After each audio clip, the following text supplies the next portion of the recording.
Welcome to the Real Estate Investing Morning Show with your hosts, Wayne and Gabby.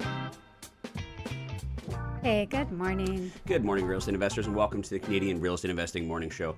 On today's show, we're going to be continuing our discussion from last Thursday, talking about sourcing great off-market real estate deals. Last week, we talked about door knocking and reaching the seller directly. My personal favorite. I think that this is the way that everybody should go. Get off your butts and do it yourself. But then again, if you are newer, if you're a little bit busier, or perhaps maybe you've scaled your business now. Maybe you've gone door knocking, you've done a handful of deals or a few handfuls of deals, and now you've accumulated $10,000, $20,000, $100,000 worth of assignment fees. Or you've gotten some really great deals, and now you've gotten to a point where you don't really have time to be knocking on doors. You don't have time to be doing this, and it's not the best use of your time. So what are other ways that you can start bringing in some leads for some great off-market deals, whether they be for yourself or for your wholesaling business? So we're going to talk today about other different types of ways to start developing leads that could turn into some really great deals for off-market real estate deals. Mm-hmm. Didn't you say, I'm giving away the best information today and next episode's going to suck? Yeah. Yeah. By comparison. By comparison. It's not going to suck. By comparison, you're going to be like, oh, that episode, today's episode isn't like nearly as good as last episode. Well, you know what, though? I warned you. Yeah, no, but we have a lot of really good tips and things that you can be doing. So I think it's full of good information. It's not us, it's the content. I'm lying, I'm joking. You know we're gonna make it good. Yes, we will. I'm just in a pissy mood. Before the camera came on, I was like, okay, positive energy. Come on, please. Trying not to spread our negativity towards you, but fuck me, it's been some trying times. It's been a very difficult couple months here. On a personal level, business, I guess, just property management. Man, oh man, it's I don't care if you have a property manager or you don't have a property manager. If you own properties in Alberta, you're hurting right now. It's the weather has absolutely just destroyed us, and it's been incredibly challenging. On a personal level, I'll just say this real quickly before I start diving into that stuff. Reggie is doing much better. Yes. He's underneath the table here. He is relaxing. He was taking, so if you guys were on Thursday, you listened to Thursday's show, you know that we didn't have a show on Friday. On Thursday's show, Reggie was with us because we woke up and he was not looking like himself. Well, he went downhill pretty fast that day, and got admitted into the emergency vet. It was a very long day, very long weekend. He got pretty rough there for a while until about last night. Yeah. So about last night, he started, like, we picked him up from the vet again after another overnight, and he's breathing much better now after getting a couple of procedures done. Yeah. Respiratory stuff, super scary. Yeah. Breathing, healthy breathing, very important. Yeah. So yeah, it's always scary when anyone or anything can't breathe. It's very alarming and very stressful, and yeah, but I think we're coming out the other end, and I think that things are looking up for Reggie from here. So fingers crossed, and yeah. So there's a couple things that I just had to write some things down because I'm going to go down so many freaking rabbit holes today that I fear that I'm going to lose my spot a bunch. Plus, our sleep has been really messed up over the weekend. So I'm not tip-top, with my... Yeah. You vocabulary. Know the word. Yeah, that's stuff. Words. Thoughts, hard to put together. Mm-hmm. There are two things I want to touch on that tie in Reggie, our dog, and everything that's going on. And the first one I want to mention is that, Friday we were able to take the day off, and help our dog out. And that it could not have happened if we had never made the choice to start investing in real estate. And I know that sounds so fucking, oh, invest in real estate so you can have the freedom to, I'm not that guy. I'm not that guy because that's complete horseshit, okay? You can't just buy a couple rental properties and suddenly you can take the day off and take your dog to the vet. What I'm saying is that the decisions that we made, the equity that we built in our portfolio, that we leveraged and made stronger decisions over the years, led us to a point where we could be self-employed, where we could live off of the leveraged equity from our portfolio. I don't want anyone making any assumptions that we are living off of the cash flow from our rental portfolio. We do not live off the cash flow from our rental portfolio. So let me get back to my point. Had we not invested in real estate, we would not be here today. Everything that we have built has all been off of the original decisions and the good real estate that we purchased in our portfolio that we leveraged to build the life that we have, okay? So I want to start off by saying that I didn't want it to be assumed that, we live off our cash flow and now we can do whatever we want. It's so much more than that, but it is. It is with all of that, those caveats being thrown in there. Yeah. Had we never would have been in a, like if we had to go to work on Friday. Yeah. Well, you know what else I was just thinking last night was I was setting a whole bunch of alarms for his medication. I was like, how do people go to work when they have a sick dog or a sick kid who needs medication on a schedule and that sort of thing? It was like, I was feeling very grateful yesterday. On top of that, the cost to deal with sick pets. It is not like Canadian healthcare where you just go in and you don't have to pay for anything. It's expensive. And when you don't know, I mean, we had no idea what was going on with them. The vet had no idea what was going on with them. Then we had to go to the emergency vet. They didn't know what the hell was going on with them. And I think they just figured it out by chance. I mean, I don't want to get into the whole story of how it all played out, but nobody knew what the hell was going on with them. They were running scans. They were running blood tests. They couldn't figure it out. So there was a lot of money being spent, thousands of dollars being spent. And this isn't the first time that we've had a small dog that's had thousands of dollars of work that needed to be done. And, I think that a lot of people that listen to this podcast, they know that, pets are a part of your family. And some people are like, you just send them out to send them out in the field and, you know what I mean? If they never come back, they never come back. I've heard plenty of fucking people that love to say that. And in a way, I can kind of agree with some people is that like, Jesus Christ, how much are you going to spend on this pet? You know what I mean? Like before. And that's a tough decision. So the pet lovers here, how much do you spend? You know what I mean? If it were your child, you beg, borrow, steal, you'd sell your house, you'd do whatever it could to make sure that your kid got the proper treatment. Where's the threshold like for pets? That's a difficult thing to ask somebody. And a lot of people will be like, I can hear him whining right now as I'm talking about him. That's a tough decision. And a lot of families, they'll keep going until they reach that point. And I don't know what that number is for everybody else, but I don't ever want to have to think about that. Yeah. You know what I mean? So thousands we spent this weekend. I mean, our previous dog that had a bunch of health problems, we spent over $10,000 on him in the last year. You know what I mean? With a stent and a bunch of other things that had to get done. Yeah. You know what I mean? Because they're part of your family. And again, I am grateful for the fact that we're able to just kind of tap the card or swipe the card and just be like, yeah, all right, cool. I mean, Gabby and I were talking about it at the vet. I mean, their job must be so difficult, not only dealing with, the sensitivity of these situations. Everybody's bringing in their pet who's sick and they're crying and it's emotional and there's dead pets all the time. And it's just a really, super stressful, and then of course, like dealing with small animals and things like that and the complexities of it. But I think that the hardest part of their job is trying to explain how much the bill is going to cost and having those awkward conversations with people being like, so it's going to cost $3,400. And then you got this person going like, yeah. Is there anything you can do about it? Is there anything cheaper? You know what I mean? Yeah. That sensitive topic about like, is your pet, the one, the part of your family worth that much money to you? Yeah. You know what I mean? It's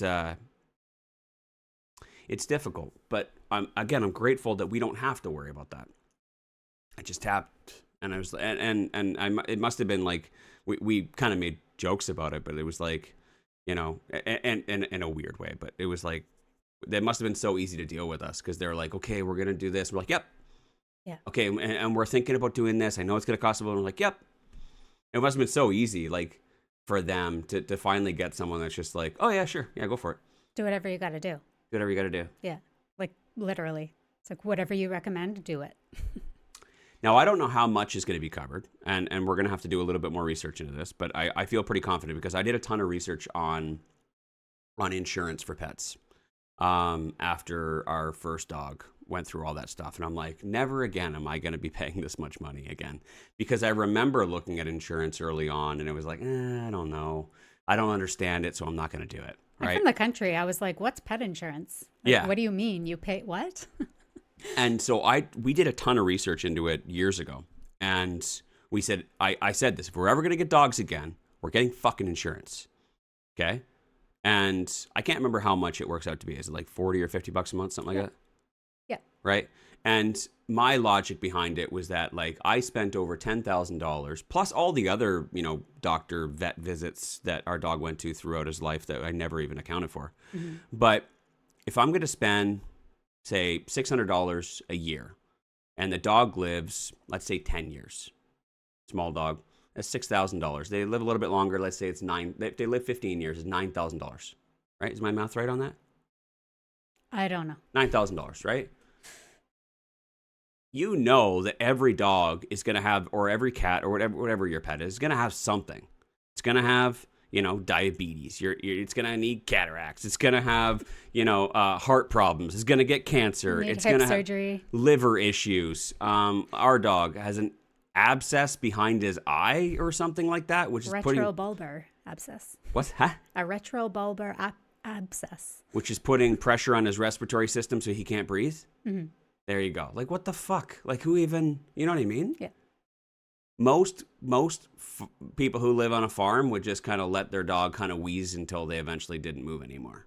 I'm just being real with you right now. And that's how most people would look at the situation. I don't know. I'm just like, it's a good dog. He didn't do anything wrong. I have the means to be able to help him. But what I figured out is that I think that dogs getting sick is just as inevitable as every human getting sick, except we don't plan for that. We just take these pets on and we're like, oh, they're going to live for 15 years and they're never going to be an expense.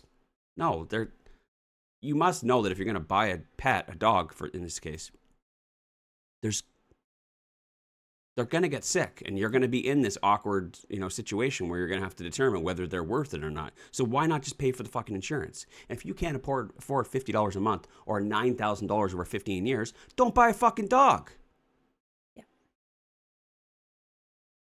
Don't buy a fucking dog. You can't afford it. I don't care if you got it for free. You know what I mean? Mm-hmm. There's going to be over $9,000 worth of expenses. And then poor little fucking Fido, you know what I mean, sitting there. He's got a fucking, I don't know, some fluid behind his eye. And he's like, and you're like, oh, well, it's his time. He's 5. Not even a third of the way through his life. Our dog's 5, for fuck's sakes. I think insurance is a really good idea. I think everybody should do it. Now, I did a lot of research on it. I haven't, it's been a while, but I did enough research to know that, like, I think we're covered for like 80 or 90%. Something along those lines. So if we're spending 10 grand on this, we're probably into it for 2. And again, I can afford it. I can handle it. That's not a big deal. But just like insurance for pets, I think that insurance for your rental properties is incredibly important as well. But here's the thing, and this is what a lot of people have learned recently, especially if you're in Alberta, specifically Edmonton, with the, how many millimeters of rain are we at in the last 2 months? I think we're coming up on 500. It's a ton. Yeah. It's an absolute ton. I think we've exceeded our yearly precipitation record, like yearly, what we get in a year in just 2 months. It's like every other day we look at the weather network in the morning and it's like, oh shit, possible tornadoes, possible hail, huge storm coming through. And it's not like it's how fast the rain is coming in that it's just like we're not able to deter it, but to deter it from getting into the, the window wells and things like that. And also the water table being so incredibly high that like we are literally up to our nose in water, and we're just hoping and praying that it doesn't rain a little bit more and get into our nostrils. That's basically what we're dealing with right now. And Gabby and I have over a dozen properties that have flooding issues. And it seems like every morning I wake up, there's something else wrong.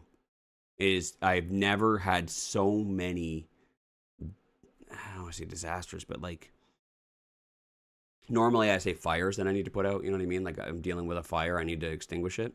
I've never had so many fucking active fires and new fires being started. Ever. It's ridiculous. And it's been very, very difficult. Now, I thought I had a good understanding of my insurance policy. I thought. But I never would have anticipated this. Yeah. You know what I mean? Yeah. That most floods you deal with are like sewer backups. Yep. As long as you got decent grading at your property, and all of our properties do, you've never ever like you would never have to deal with a situation like this. However, because of the amount of rain we've been getting, and it's so saturated, it doesn't matter how good your grading is, doesn't matter how good your gutters are. Like, are your extenders on your downspouts long enough? Because apparently, you know what I mean, even with the downspouts, the water's still getting back to the house. And there's thousands of families dealing with this in Edmonton right now, not just real estate investors, but thousands of families. And it's ridiculous. And I never would have thought that this would have been a thing. And what I'm getting is that, having these conversations with an insurance company, finding out what we're covered for, what we're not covering for, in what areas.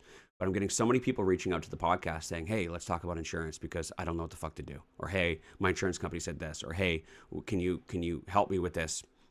I'll be honest with you, I don't have an answer. And I responded to someone this morning and another person over the weekend. I said, I'm sorry, we're not going to talk about it on the podcast. I hope that you guys respect the fact that if I don't understand something fully and 100%, I'm not going to talk about it. I know that so many people rely on us for credible, reliable information and answers and advice. If I can't give you 100% certainty, then I'm not going to do it. So unfortunately, I can't speak on insurance because I'm not an insurance expert.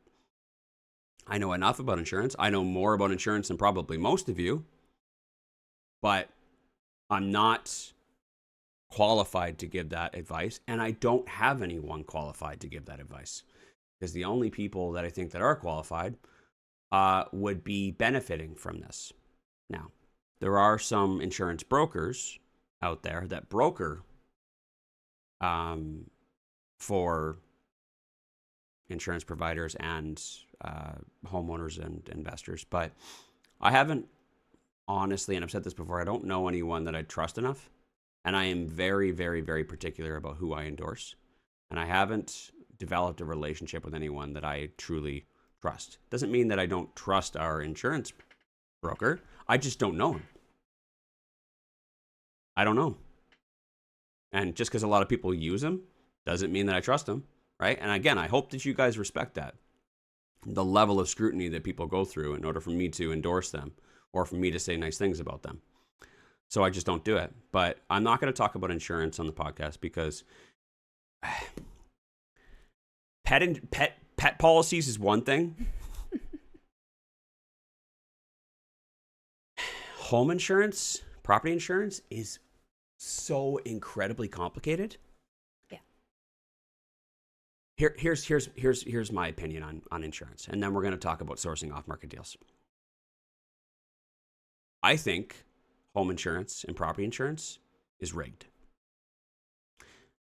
I'm not the type of guy that says something like that, though. So I will add more context. I think it's rigged because no one fully understands how insurance works. No one understands truly what their policy covers. No one understands truly how the deductibles work and everything else. No one understands truly what happens when you file a claim and how that affects your future insurance. So no one understands insurance more than the person that's providing the insurance and creating the policies. The person that's creating the policies is looking at it from a risk perspective of being like, okay, if we have this many claims, we can just increase their premiums, which will offset our losses. It's a business for profit. It's a for-profit business. So they are looking at it as an investment. They are looking at it as a business. They do not lose. And they know that if they do lose, they're going to offset those losses somehow in the future by increasing your premiums. So the house always wins, okay? So even if you have those coverages in your policy, it's not like, oh, yay, thank God I was covered. They're going to be increasing your premiums later. And if you own lots of properties, that could be a huge detriment to your whole portfolio. Again, I don't fully understand it. I know enough that if they've been around for as long as they've been around, providing insurance, providing that coverage, they're doing it to win, okay? And if I don't understand it, then I'm not going to speak on it. But the fact that they are the only ones that understand it and they're selling you something that you think you understand but you don't understand, and this is the kicker, we are all required by law to have it, or as per our mortgage lender. That's why I think it's rigged. Everybody is required to have it if you have financing on your property. If you got a mortgage on your property, everybody's required to have car insurance too, by law. And yet nobody truly fucking understands it. The game's rigged.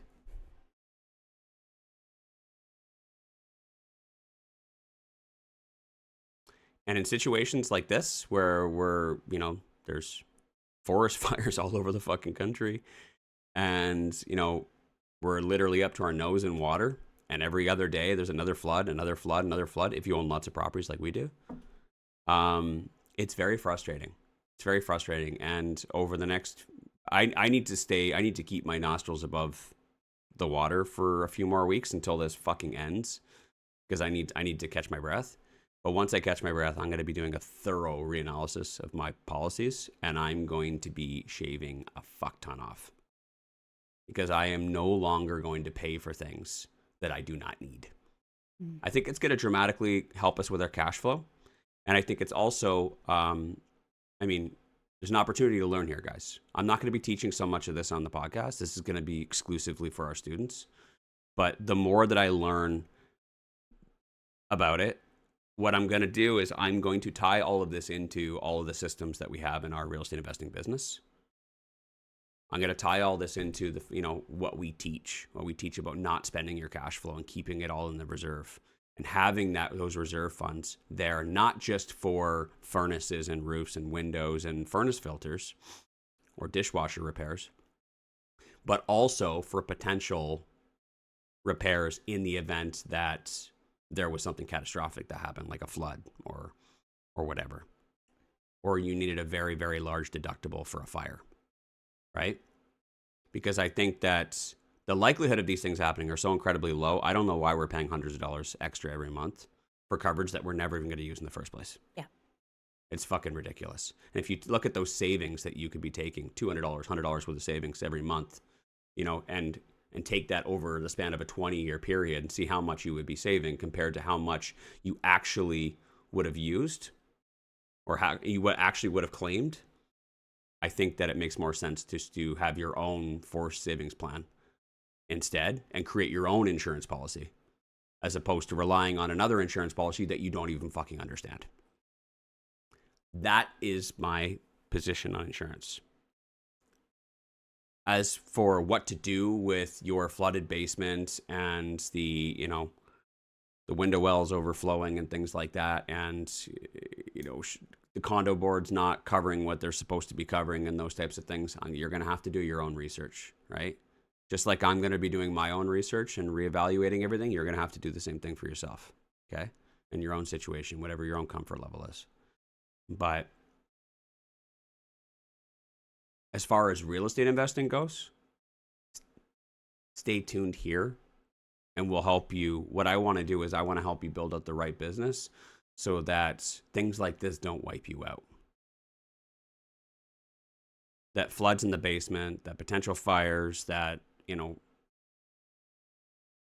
hail damage and things like that don't affect your business. It don't wipe you out. These things are going to happen. I never would have saw floods, the crazy floods in Edmonton. Wasn't on our bingo card. That's It wasn't for on sure. the bingo card. It's funny, like every couple of years, I'm just like, I never would have saw this coming. I never would have saw this coming. And I'm like, 2026, it's going to be the year of the flood. Yeah. Never saw this coming. Never thought it was going to be an issue. And it is, but you deal with it, right? And it's just a reminder of what we teach and why we teach it. And anybody that says otherwise, here's all the proof and evidence, right? Yeah. This is why we build our business, why we build our portfolio like this, so that we don't get wiped out in situations like this, because so many people are getting wiped out right now. Yeah. It's crazy. Yeah. Now, we're doing a huge 180 shift on this podcast, and I'm basically splitting this into two. I might even release both of them separately, just because it's two completely different separate topics. But I do want to talk about sourcing off-market deals today. But I really thought it was important for us to talk about all of that, talk about for sure. what's going on in our life, what's going on in our business. And I know that people love that transparency. I know that people love to hear what we're actually doing. We are not talking about real estate investing. We are not just like from the stage or from the camera. You know what I mean? When we're done here, this whole thing we do on YouTube every morning at 7 a.m., once we're done, we go and we actually do real estate investing. We are buying properties, we are selling properties, we are refinancing properties, we are building properties, and we are managing our portfolio and our business. Okay, we are actually active doing it, not just fucking talking about it. I know that people love that, so that's why I spent the half an hour sharing it. I want people to be able to hear what's going on in our heads, what we're dealing with, so they could see that it's possible. But like I said, I'm going to make a big shift for the rest of the show, and we're going to talk about sourcing deals, because once we do finally surface and catch our breath, I know that you guys are going to be wanting to buy new properties. You're going to be wanting to source some great deals, and we're going to be talking about that today. And before we were talking last Thursday, we were talking about going directly to the sellers. Now we're going to talk about how to do some indirect marketing. How do we go about finding and building some leads where people come to you as opposed to you coming to them, right? And we're going to get right to it right after this break. Real estate investors need to treat debt differently than homeowners, and at Kirkland & Brennan Mortgage Group, we understand that. For the last 11 years, we've helped real estate investors plan and build their portfolios. We understand how to help you avoid fees, penalties, getting yourself stuck, and making sure that the deal you're doing today doesn't stop the deal you want to do tomorrow. You can reach out to Keaton, Keaton, at kbmortgages.ca. Put plan in the subject line, and we'll help you build a plan and then realize it for your real estate goals. We also coordinate with the other professionals like your accountant, lawyer, realtor, and we will help you build your portfolio. So reach out. We'll do our best to help. Thanks, guys. You've got showings, lease signings, suite renos, condo board meetings, credit checks, mortgage financing, and every so often a tenant clogs the sink because they shoved macaroni down there. Stop. Breathe. Leave the bookkeeping to Fingo. Fingo is specialized real estate bookkeeping by real estate investors with tailored services for maximum returns. Save time. Enhance your returns. Claim the plumbing repair for that ridiculous macaroni fiasco. Book your free consultation at fingo.com. Summer. While everyone's getting distracted, this is when the market gets quiet. Not because the opportunities disappear, but because the people do. Vacations, long weekends, these are the distractions I'm talking about. And that's exactly when serious investors make their moves. At Calvin Realty, this is one of our favorite windows. Less competition, more flexibility, and sellers who are actually open to negotiating. While everyone else is stepping away, we're stepping in. If you're looking to buy right, not just buy fast, this is your edge. Calvin Realty. Opportunity doesn't take time off. Alrighty. A couple things. Kirsten had a question in the chat here. We're going to answer your question tomorrow, just because I've already gone so far off track already. I also wanted to point out that we do apologize to everyone because of the circumstances of last week, and we were going through so many other personal matters in our family as well. Last week, which led to us unfortunately having to cancel the Edmonton Garden Suites workshop, Edmonton Garden Suites 101. So that was canceled on July 25th, last Saturday, and we are planning to reschedule it. Everyone who registered, was informed. Refunds are being processed. like I said, we're gonna reschedule that. But if you're seriously interested about looking at garden suites as a potential for you in the Edmonton market, we do have another event coming up on August 22nd, which is the REI Masters Edmonton Real Estate Investing Bus Tour. We just held another one back in, was it June or May? May. So much positive feedback on that. And we showcased one of our garden suite builds. And this was a multi-unit garden suite. It has 4 units in the backyard. Tremendous cash flow, tremendous equity building on this build.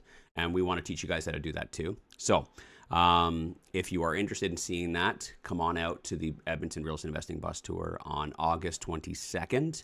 You can get your tickets at reimasters.ca under the events tab. We're going to be showcasing that. Plus, we're going to be showcasing other cash flowing properties in Edmonton as well. And the goal and the objective for this bus tour is not just to focus on cool things, but we're focusing on the most profitable and the best cash flowing opportunities in Edmonton. Because what we want is we want to make as much money as possible. We want to get the best return on investment with the absolute lowest risk. So we want to get the best return on investment plus the highest cash flow relative to the value of the property. We teach that in the cash flow test. So if you want to learn about how to buy the most profitable properties with the least amount of risk in Edmonton, that's what the Edmonton Real Estate Investing Bus Tour is all about, hosted by REI Masters. And again, get your tickets at reimasters.ca for that. Already 35-40% sold out or something like that, and we haven't even really advertised it. I think probably more than that. Yeah, we haven't even really advertised it. I haven't checked in a while, but I did it on purpose because there's a bunch of our students, there's a bunch of people in our community that are always like, "Oh, I forgot my ticket." I'm like, "Well, fuck, I'll just delay it a little bit." But the second I start pumping out marketing for it, it just gets sold out. And so this is your opportunity because we like you, because you listen to the podcast, you are loyal listeners every day. We want you guys to get the opportunity. Even if you're not in Edmonton, fly into Edmonton. It is such an amazing event. Yeah. Such an amazing event and incredibly informative. It's not about hip hip parades and dancing. It's about actual, like, true learning, true education, right? Everything that you're getting from this podcast, just imagine it like 10 times better in person. But what I like about the bus tours and why they're my favorite type of event that we hold is that, yes, it's learning, it's education, it's getting that information that you need, but it's also fun. You know what I mean? Like it's not just sitting in a chair taking down notes, listening for a full day. It's like hanging out with a bunch of cool people and like riding on the bus and seeing cool properties, learning cool stuff, chatting with cool people. It's eating good food. It's fun. If you know me, I can't be too serious for too long. When it comes to business, real estate investing, I'm dead fucking serious about the numbers.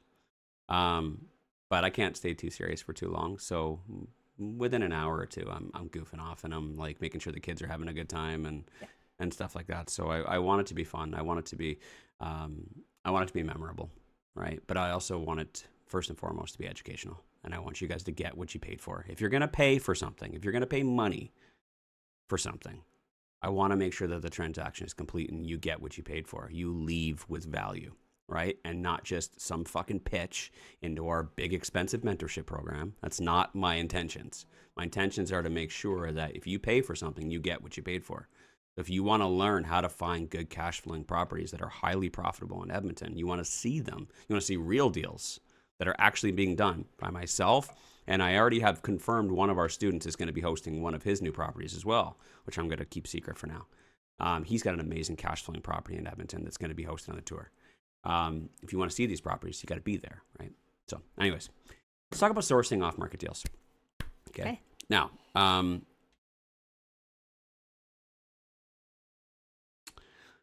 not 100% sure which multi-unit garden suite I'm going to be showcasing on the bus tour yet. Because of the goddamn rain, it's kind of impeded on a few of the developments. And water has been a huge issue. Not to mention the fact that like those builds that we have, there are people living in the the existing house. So I got to be careful about like bringing 50 people to tour the garden suite in the backyard when there's tenants still living in the house. It's already a bit of a touchy subject with like the construction and the inconvenience of it, and they're being compensated for it. Don't get me wrong. We start bringing in a bus and everybody's like taking pictures and things like that. It's very disrespectful, and it's impeding on their peace and enjoyment. So I want to make sure that I'm being considerate of that. So I don't know which property we're going to showcase yet. But one of our garden suites developments the property was picked up off market. Now, it wasn't picked up off market by us, though. It was picked up off market by one of our students who is a longtime wholesaler. And I don't have the actual numbers to say this with certainty, but I believe he is the most successful wholesaler in Canada. I know all the wholesalers in Canada. He's doing way more than everybody else consistently. That's Matt Leger. He operates out of Calgary, Leger Home Buyers. If you guys are looking for amazing off-market deals, reach out to Leger Home Buyers. No partnerships or endorsements or anything, like no relationships or anything like that. It's just, and I said this earlier, people go through incredible scrutiny before I say their name on the podcast or I give them any endorsements. But the only wholesaling company truly that I trust wholeheartedly. Matt was the one that found this off-market deal. And he did this through his, forms of different indirect marketing. And he got a really amazing property, and he called me up and told us about it, and all the numbers worked for me, and it was fantastic. And he got a really great assignment fee. I got a really great deal. I was really happy about it. But I'm willing to bet, and I don't know for sure, but I'm willing to bet that,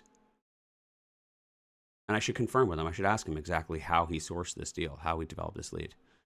But if I were to guess, I would assume that it was probably flyers. Probably, right? Yeah. I'd say there's a good chance that was it. It would be interesting to hear, though, because and correct me if I'm wrong, but doesn't he also have door knockers that he employs? Yes, I would assume so. I don't know the inner workings of his marketing stuff, but flyers is a big part of his business marketing model.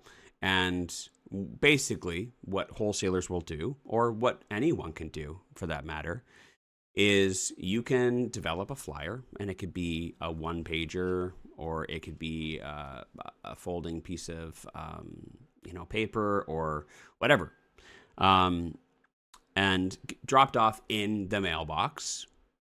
That basically says, it could be super basic or it could be super complicated, but basically says that, hi, I'm a real estate investor, or I'm a home buyer in your area, and I'm interested in buying your home. Very super simple. Yeah.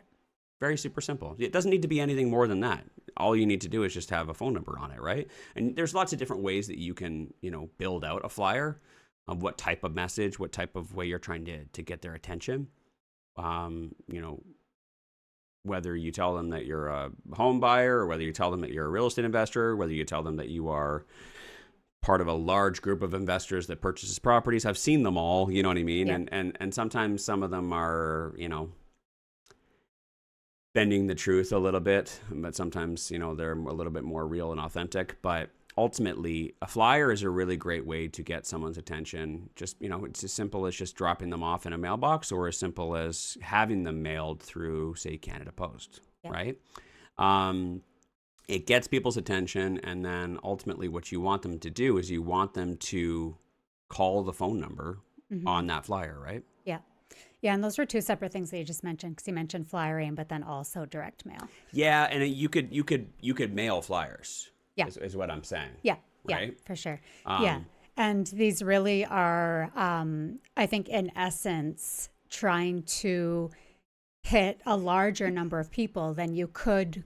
When you go out for an afternoon of door knocking, how many houses can you realistically go up to and knock on and have a conversation? If somebody answers, you're going to get through probably not many, maybe a good amount, but not many compared to printing off flyers. And either if you're hand delivering those flyers, you're just walking up, plopping it in the mailbox, walking up, plopping it in the mailbox, or mailing them to a massive amount of people, right? Yeah. So it's about increasing numbers of reach, really. It's casting a bigger net. Yeah. Right. And, you know, there's lots we can say and debate about, you know, the pros and cons of casting a bigger net. You cast a bigger net, you're going to catch a lot of fish or a lot of things that you didn't necessarily want or maybe necessarily need, as opposed to direct mail or direct marketing, where you would go directly to a house that you're interested in, right? And go exactly for the type of fish that you're looking for. Ultimately, if you're looking to scale, casting a larger net is going to get you a lot more opportunities. And then making sure that, obviously, you know, if you're a wholesaler, you have lots of different buyers looking for lots of different types of deals is going to be beneficial. Now, if you are a real estate investor looking specifically for a specific type of property, then obviously you don't want to just like send out 5,000 flyers to a neighborhood if you're only looking for buy levels. Very specific, like a buy level. Yeah. But the neighborhood's full of 4-level splits and bungalows and 2 stories. You know what I mean? Like you're spending a lot of extra money and a lot of extra energy on looking for, you know, deals that don't necessarily fit what you're looking for. So it might not be the best use of your resources. But it really depends on you. And perhaps if, you know, what you could potentially do is instead you can hire someone to go and find all of the buy levels in your neighborhood and then have them put a flyer in the mailbox of all of those properties, right? Again, I will go back to saying what I said on Thursday. I think that if you're already there, knock on the fucking door. Like, I don't understand why you would go all the way there with your hand right at the door and then just put it in the mailbox and walk away. And then walk away. What's the purpose of that flyer? It's to get them to contact you. Well, you could just knock on the door and you can actually have that conversation. So so many people will hide behind flyers. Yeah. But I think that flyers are great for scaling. Yeah. I think if you're going to be hiring someone to go and do it, or you're going to be hiring a service, you know, to mail these for you, you're going to be able to hit a lot more houses than you can physically do yourself in an afternoon. Mm-hmm. So flyers are taking it to the next level, but that does not mean that it's like, I'm going to scale immediately and I'm not going to knock on any doors. Well, you're just lazy. You're just lazy and afraid. So the most effective and efficient way to reach owners is to actually knock on the door. We'll say that. Okay. Now, another way to get people's attention, and this is even more indirect than that, is not going directly to any houses, but putting a sign on a street corner that says, "We buy houses." Mm-hmm. And I'm sure you guys have seen those signs out there. They're called bandit signs. You see them strapped to a street light. You see them strapped to a stop sign. You see them, you know, pinned into the grass. By mailboxes, yeah. On mailboxes, and it'll be big and yellow a lot of times, and it'll have a big old black Sharpie that says, "We buy houses for cash today. Cash offers. Sell your house now." Something along those things. So something along those lines. And it's funny. You talk to people outside of the real estate investing space, and they're like, "What the? I didn't even know what those things were. Like, why would anybody ever?" And they never understood why. And they do look cheap, and they do look like, you know, your 10-year-old put it together. But they are effective. Mm-hmm. I always pictured, like, before I was in this industry, I always pictured when I saw those, because I saw them a lot before I knew what it was. I always just pictured like sleazy, like in my mind, like my vision of who put that sign there and who was going to buy the house was like a sleazy businessman in a cheap suit that somehow had a briefcase that was actually full of cash. Yeah. Like, that's what I pictured. I was like, who is this person? I don't know. And why are they buying houses? I'm not sure. Illegal money. Yeah. Totally. Laundered. So the funny thing, so you get into this industry and then you realize that, like, oh, that's what We Buy Houses is all about, for cash. Once you get into this industry, you find out that most of these people are not wealthy, sleazy, greaseballs. And they don't have briefcases full of cash. And they don't actually have briefcases full of cash. What they are is normally just brand new, young real estate investors, people who have just joined this community that want to get into the game, that want to start sourcing off-market deals. And the whole We Buy Houses thing is very, very, very old. Like the bandit sign thing is a very, very old marketing strategy that's been taught for decades, to source off-market deals and then to turn around and to sell those contracts, to wholesale them or assign them to other real estate investors. I'm not talking about wholesaling on today's podcast. I'm talking about sourcing off-market deals, but it is one of the oldest, marketing, strategies for getting cheap deals and then turning around and assigning them to somebody else for a fee. How do I feel about them for sourcing for your own deals? Again, it's more indirect. So you have to be looking, if you're looking for a very specific type of property and a specific buy box, you're casting a huge fucking net. What you're going to do is you're going to be picking up a lot of shit that doesn't really fit your criteria. And I feel that if you don't have another pool of people who are looking for your byproducts or your scraps, then it's not the best use of your resources. But if you're a wholesaler and you're looking at picking up as many deals as possible and you've got a huge buyers list, investors that are looking for different types of deals, absolutely cast a huge net, right? And it's a great way to make wholesale money, assignment fees, fast cash, if you're really, really good at it, right? And you build out a really good business. But the whole We Buy Houses thing, let's talk about this because I think this is really important. As soon as I learned about it, because I took lots of wholesaling courses and now we teach wholesaling and we teach people how to do that in our mentorship program. And I've done lots of wholesaling as well. I do on average about $50,000 in wholesale fees every year, just passively. I'd say that I make more wholesale money than most wholesalers do. And I'm not even a wholesaler, right? So there's lots of ways to pick up really great deals, even just passively, and wholesale them off to people. But when I learned about bandit signs originally, I thought that is the greasiest fucking shit in the world. I think if you have a heart, and you actually do truly care about people and you're not a greedy scumbag,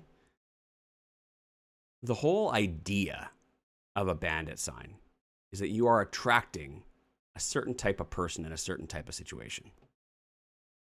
At least that's the way that they teach it. That's the way that most wholesalers are teaching it.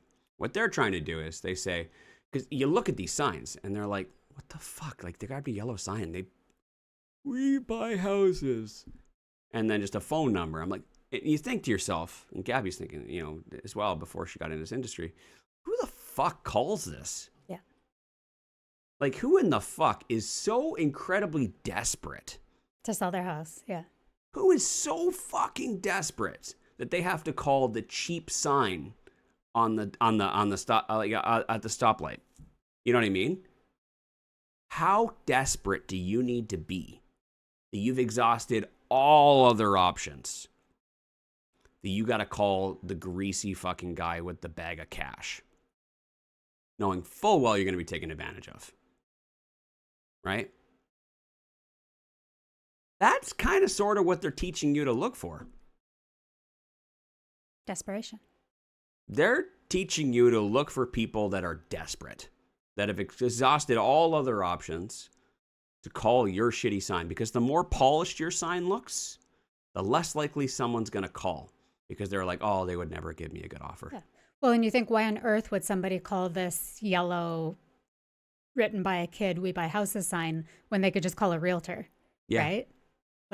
How on earth does this make sense? Why would somebody do that? Well, there's also people who call it are ashamed, and they just want to deal with an individual as opposed to dealing with a large corporation, or they don't want to deal with realtors. They don't want to have pictures taken. They just want, can we just can you just come over and just tell me if you'll buy my house or not? Because I just want to get out of the situation. I don't want to talk about it anymore. So there's a lot of fear and shame around it as well. So a lot of wholesaling education teaches you to find people that are desperate. I think you guys know me well enough by now to know that I am not for that. As soon as I learned about that, I'm like, fuck that shit. I'm not doing that shit. That is greasy as hell. Yeah. And my belief is that the only business I'll do is the business where I can help people, that it's a win-win. And if that's the type of people that I'm attracting, no, not interested.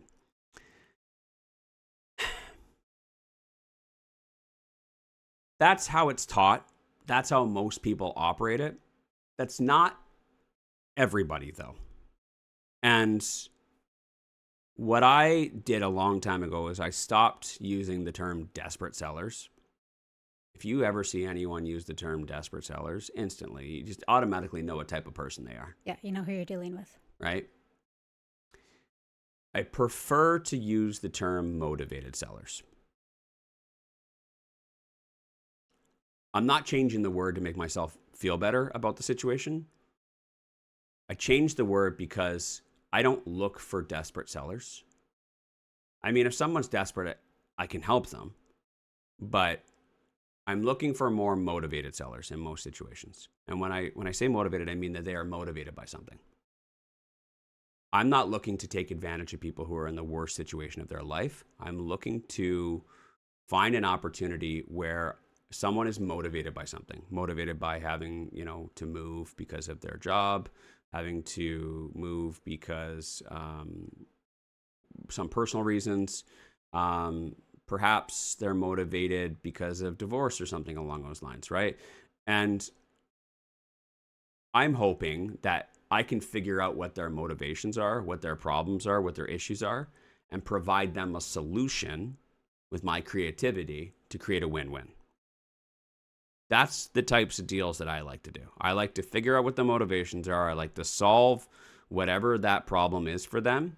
And obviously, hopefully, through my expertise and knowledge in real estate investing, find value in other forms so that we can make it a profitable win-win.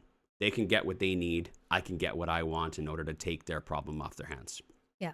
So I prefer motivated sellers. I feel like when you say desperate, it's like, ooh, they're desperate. How can we get like the best, lowest price? Like it just automatically like rolls off the tongue. It's like, ooh, desperation. How can we, get in and make money off of this? Whereas when there's a motivated seller and when you use that terminology, it's like, okay, they're motivated. How can we help them? How can we make this a win-win for both of us? Absolutely. It's almost just like the word comes with a feeling. Yeah. And that feeling conveys a mindset, right? Yeah. And so it really does matter if somebody is teaching and saying you're looking for people in desperate situations, their mindset and their way of going about business. Yeah. Right. Full transparency, and I want everyone to understand this. I mean, this topic of sourcing great off-market deals is not my favorite topic to talk about. Mm-hmm. There's a reason why I haven't done this discussion in years. And we do this show live every weekday morning at 7 a.m. There's plenty of opportunities for it to come up. Yeah. There's a reason why I don't like talking about it. It's because, and I need to explain this to you guys to put it on the table so you guys understand it. Those of you that are looking for great deals at great prices, you must know that if you are getting a property for less, that means that the other party on the other side of the table is receiving less. If the property is worth $500,000 and you got it for $450,000, you took $50,000 off their plate. How you went about going and doing that is unknown to me. It's irrelevant. But whatever tactics or whatever strategies or whatever you said or however you put it all together, you took and they lost. That's how the transaction works, right? Anytime you are negotiating with a seller and you got a really, really great deal, you must understand you took from them. Your benefit was at their loss. That's just how the scales work. It's a scale. You need to be comfortable with that if you're going to be a successful real estate investor. And that was a very difficult thing for me to wrap my head around early on, because I'm trying to be a good person. There's lots of people out there that say they help people. It's all fucking just words. They're not actually helping people. Because if you're successful in real estate, and the way that you're doing that is by taking from others on the front end, you're not really that good of a person. You're just manipulating somebody else in order to get more from them to take. I was not comfortable with that. I'm still not comfortable with that to this day. But at least I acknowledge it. I know where I take and how I take it. And I try and be as good of a human being as humanly possible in order to make sure that I'm not overtaking. The world is a scale.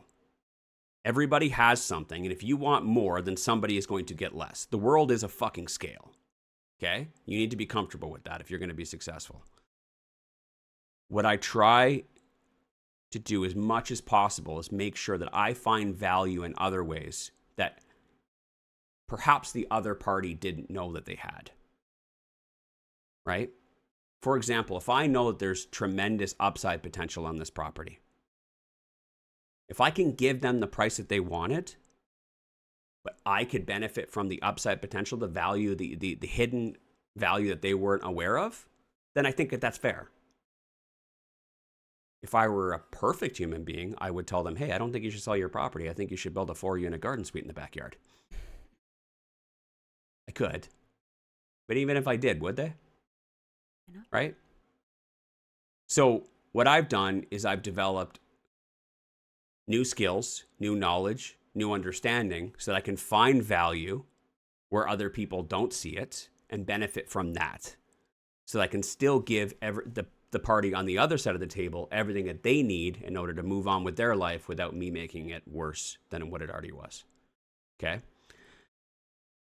What the fuck does this have to do with sourcing off-market deals? I'm trying to get people to be good human beings because I don't like teaching this shit and then people running off and using what I taught them to take advantage of and manipulate other people and take from their table, take from their plate. I don't believe in it.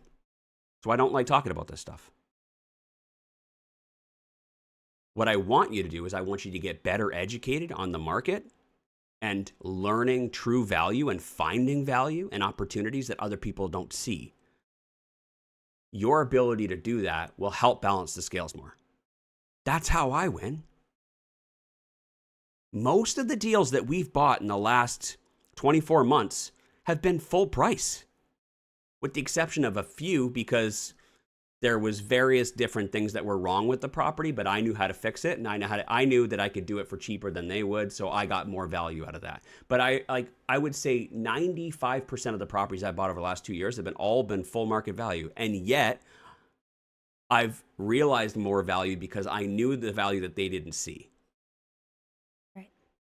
And that helps me sleep at night. I've become so tremendously wealthy through all of this and not taken advantage of anyone. I find that to be my greatest success. Yeah, I can agree with that. And I think that honor, being honorable. Yeah.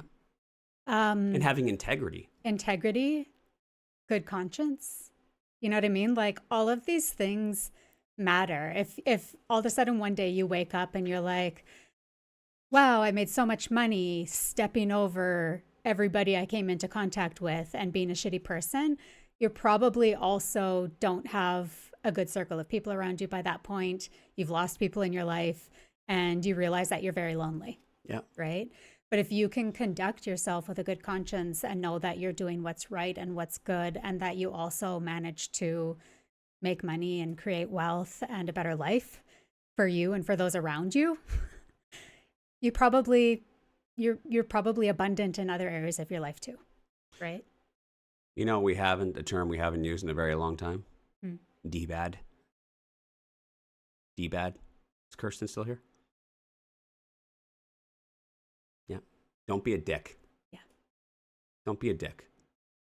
And I think that there's plenty of opportunities for us to be able to build wealth and to buy really good deals without trampling over other people every deal we've ever done, we have never taken advantage of anyone. Most of the deals that we purchased, I'm going through all the properties I've ever bought, and I'm like, fuck me, all of them are almost within 98 to 99% of asking price, right? And yet, I'm arguably the most successful real estate investors as far as return on investment and risk goes. Best ROI out of anybody. Nobody can fucking come close. Balanced with risk. Anybody can go and get a 500% ROI because they did a perfect burr, but they bought a shitty property in fucking Timbuk, Ontario.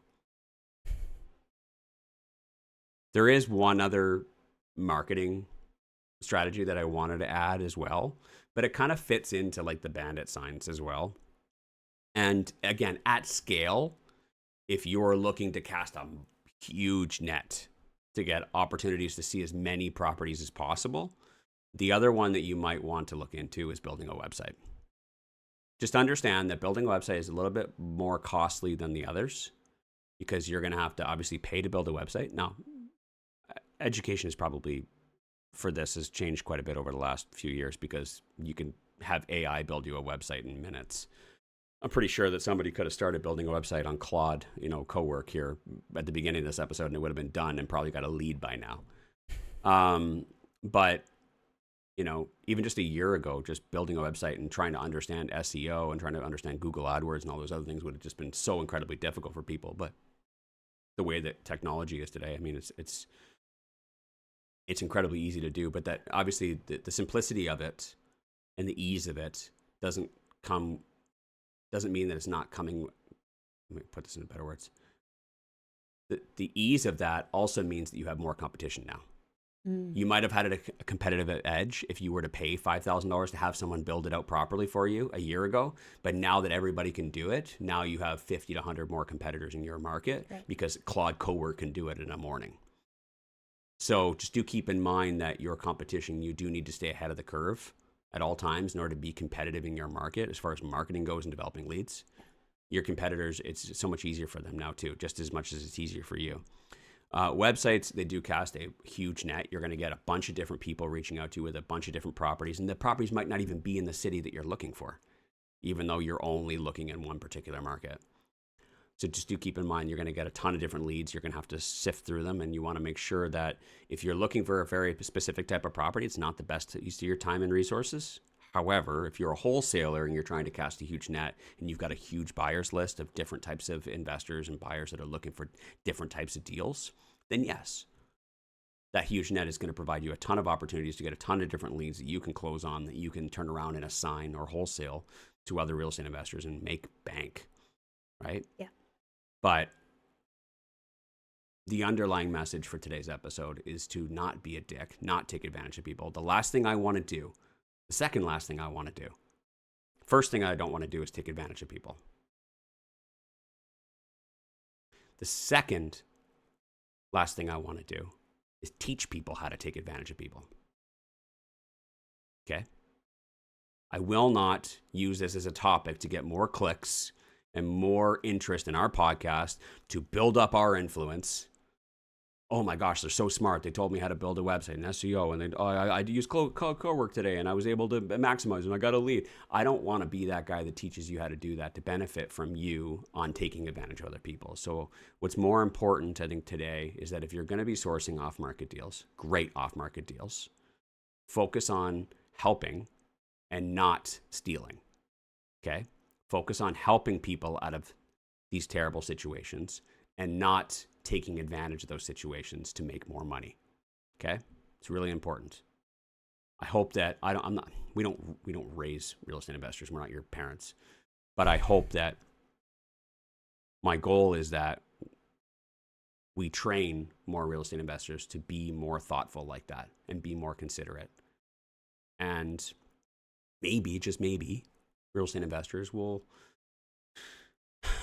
get a better reputation than the reputation we have right now of being greedy scumbags. Right? I hope. But that's it. Hopefully you guys enjoyed today's episode. We will see you all tomorrow on Tuesday. Have a great day. Thanks for listening. Want to be coached personally? by Wayne and Gabby? Then you should join the Real Estate Investing Masters Mentorship Program. Details are in the show notes to get started.